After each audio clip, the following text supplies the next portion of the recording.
Hey folks, what's up?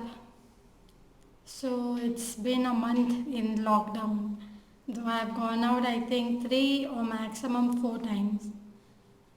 Earlier I was going like once a week, but the past few days I hardly went. But I think in 1 week I went twice because once I went for grocery shopping and then some dentist problem happened as I mentioned in the last video. So then I went one more time to buy some of those medicines. I spoke to a couple of dentists. One of them basically told me to just put cotton with clove oil in it. The problem with clove oil is that if I put even little bit extra oil in that cotton and I stuff it and it starts leaking, then the oil actually stings a lot in the mouth, and because of that, some of my lip got some. I think it's too strong for the skin, so it's actually bad. So I have to be extremely careful that the cotton has very little bit of clove oil then I put it. And yeah, it's a very makeshift kind of a solution, but that's all I'm working with because then I spoke to another dentist which is very close to my house. But when I listened to her, I kind of figured that my problem is very small because it seems that a lot of people who are in much advanced stage of their dental problem, maybe they've even had half the treatment done and then everything is locked down and they are not able to do the next half of the treatment, which is really bad for them.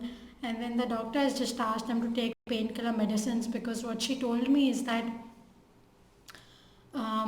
basically they don't know how to do the dental practice without infecting someone, like by how to ensure that the patient and the doctor remains uninfected.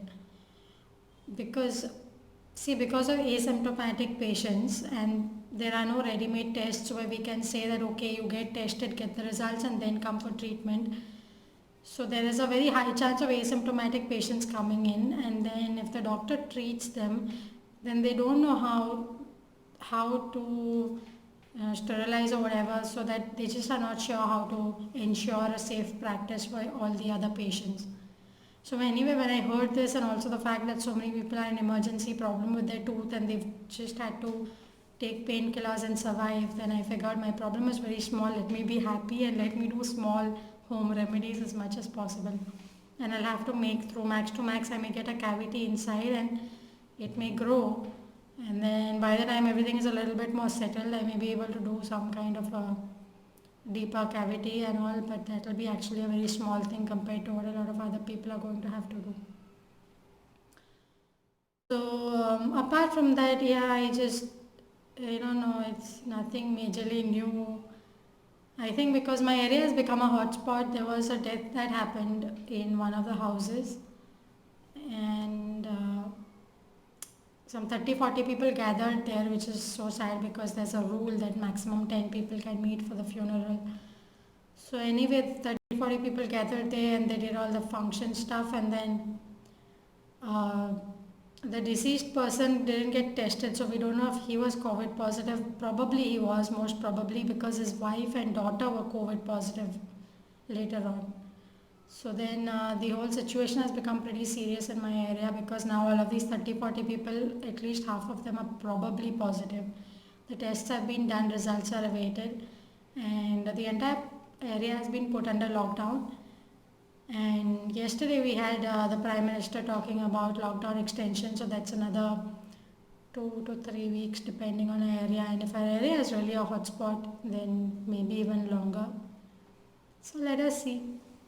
As I was mentioning in my last video itself, I'm just realizing more and more about how it has become a long haul, much longer than what we anticipated.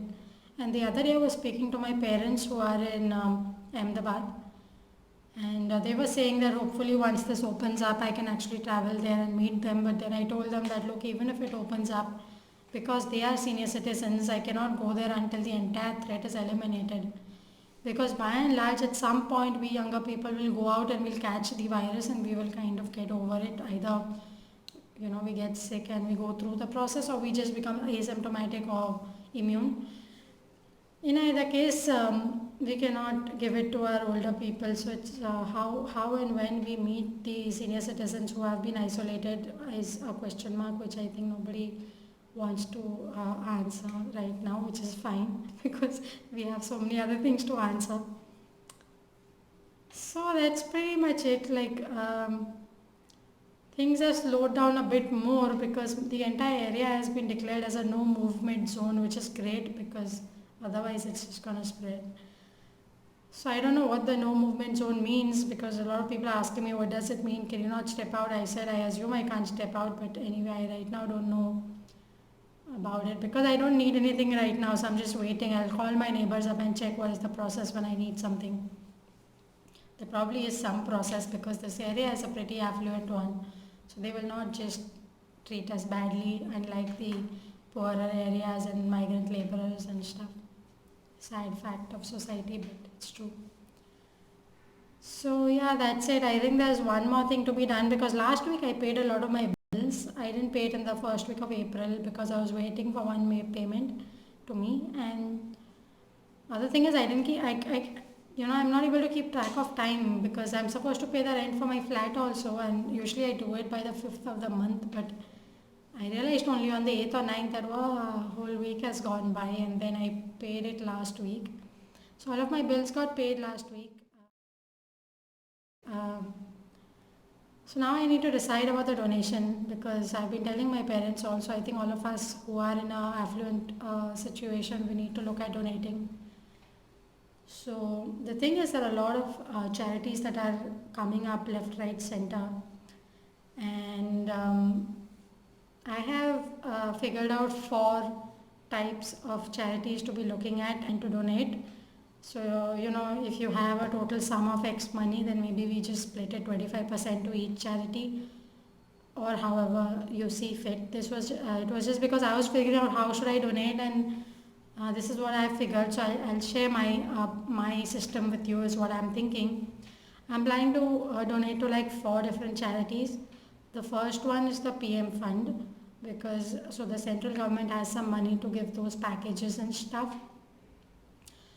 The second one is the CM fund, so to the state because and for me I will choose my state where I'm staying currently, which is Tamil Nadu.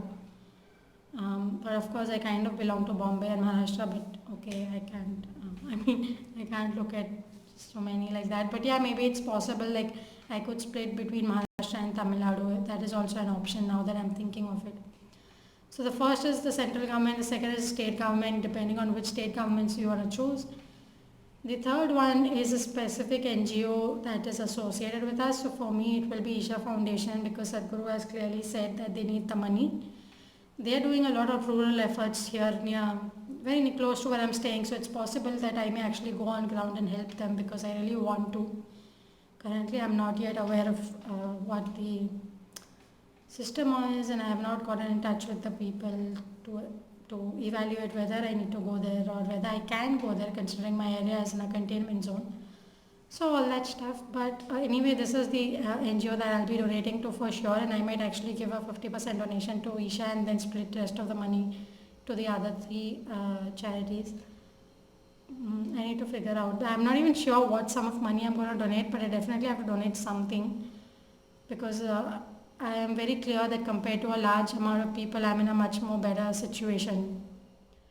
And the 4th charity is actually the really important one because that is the segment where I'm looking at people around us which we should be helping. For example, it could be a watchman, it could be our maids, employees, or maybe somebody owes us rent, in which case we kind of waive off the rent and say, dude, your office isn't working, so just leave it, don't pay me the rent. Some such thing, whatever it is, because especially rental amounts and employee salaries and stuff, that's an insane amount of money. So that is, I think, a really important place to be giving our money also. So yeah, I think there's just a lot of demand on our resources right now, and I think we need to acknowledge that, and we should definitely be donating somewhere, somehow, making things easy for people for whom this is going to be really difficult. So that is the main, I think the main thing to talk about in this video. So this is my system, my 4 places to donate system: PM fund, state fund, the NGO we are associated with or really feel for in some way. And the fourth one is the near and dear people who are associated to us, but they will go through a very hard time because of this lockdown. So, yeah, let me know what you're gonna do with your donations, and I really hope that you're doing something to make things better for someone else, because we really need to come together in this. Yeah. All right. Thanks. Namaskaram.